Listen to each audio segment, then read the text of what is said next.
Hello, everyone. It's Wednesday, the 26th of April. Cheers.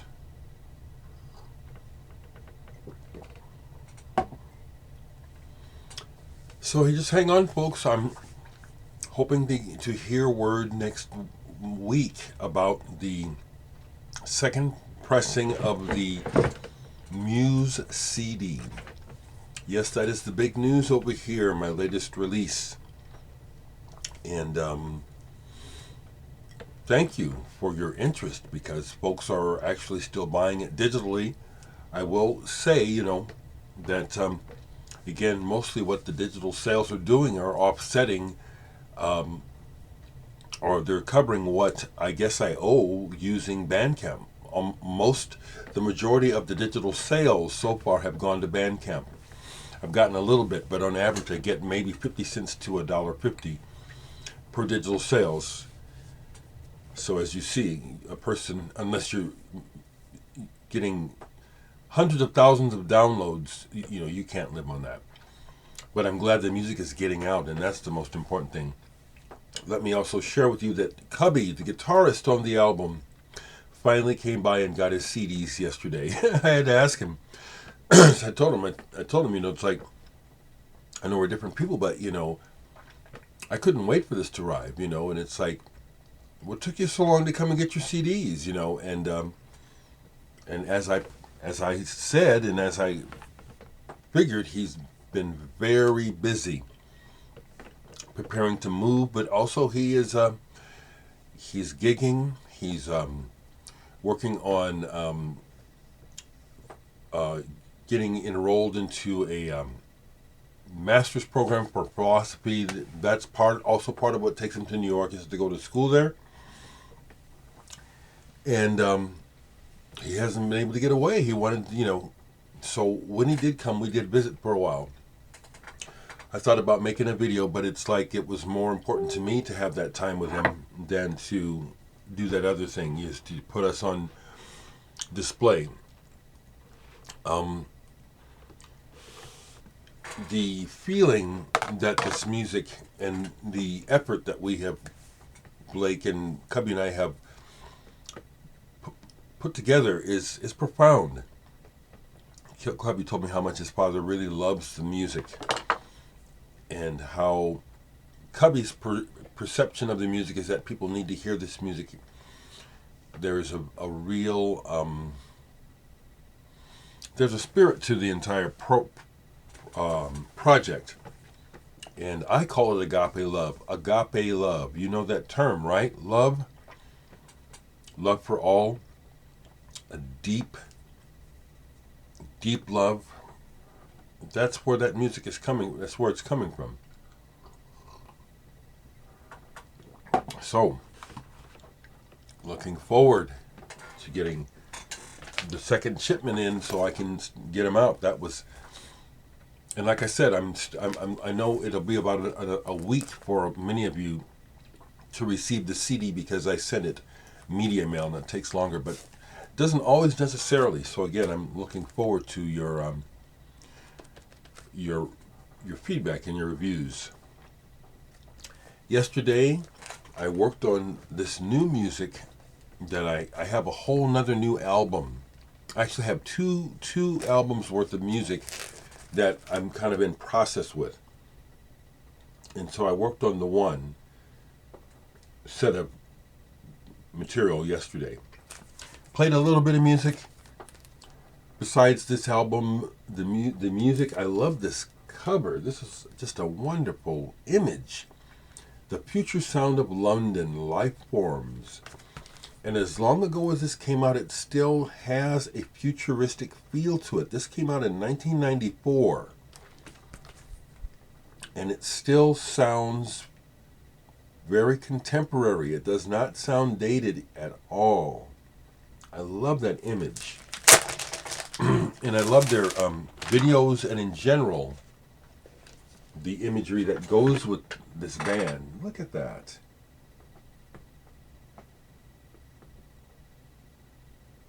That is just way cool. So I was digging on that. And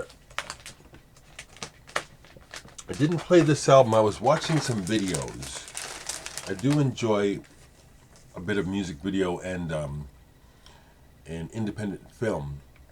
So I was watching some video and came across a Black Moth Super Rainbow video that I find intriguing. You know, it's got this singing animated skeleton in it.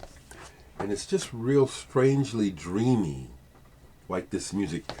I understand that this is primarily one person. He also goes by the moniker Tobacco. Isn't that cool? This is some good stuff, though. Black Moth Super Rainbow. I like it twinkly and psychedelic and kind of weird. I don't like dark weird. I had to find that out, like I said, in my exploration of music. I don't like it too dark. And I don't like it negative weirdly. I don't. Like, I used to have the Throbbing Gristle album's second annual report, the one with the girl on the cover, with the original picture where it's suggestive.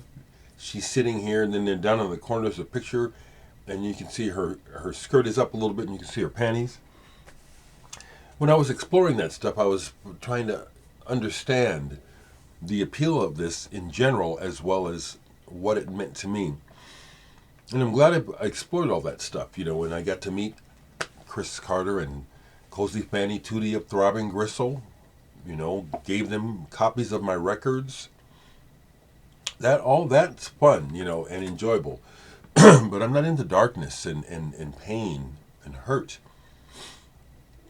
Which again has to do with whenever I speak up about sociological issues, it's not, my point is not political. And this is what's frustrating about living in this modern world where the average person isn't aware of how much they are manipulated by the world around them, in particular the media. And I'm just not into this whole left-right political division stuff. It's put on us. The whole time I've ever said anything that people are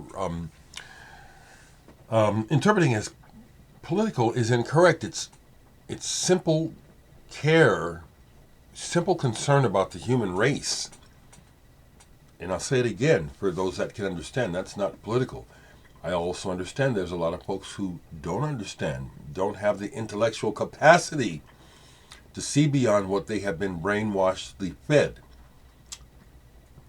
So that's got a lot to do with the overall feeling behind this project and music on this. Healing,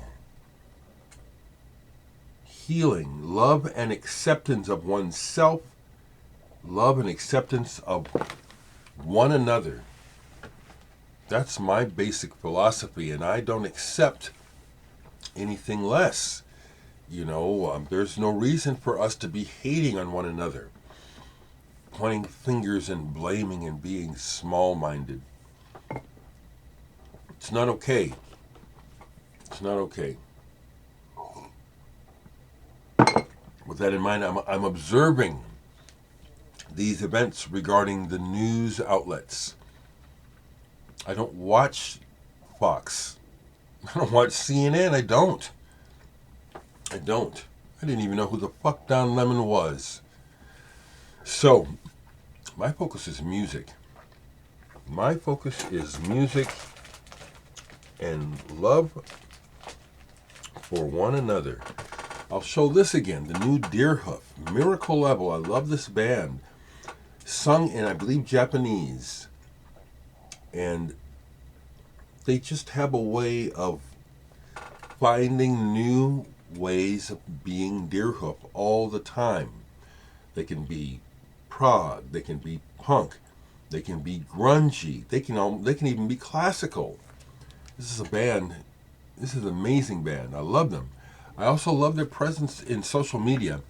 Deerhoof is someone I follow on Twitter, where their tweets, along with Chuck D, I miss David Crosby on there. Chuck D and Deerhoof and Alex Skolnick, I follow them on Twitter. there's some of the bright spots because Twitter is just a trash heap of misinformation, and it appears to me that a lot of it is manufactured on purpose. It's really unfortunate that we live in a time like this, and that it will actually get worse before it gets better. I don't understand why anyone likes things the way they are, because I sure don't. Let the music play, people, and hopefully, hopefully next week we'll have more of the muse available to you, because this is worth having. I'd love to have it on vinyl too, but I'm glad I did the CD because vinyl is way jacked up and backed up. If I were to have ordered this on vinyl, we wouldn't see it till next year. Okay, family, love you. Everyone, love you all.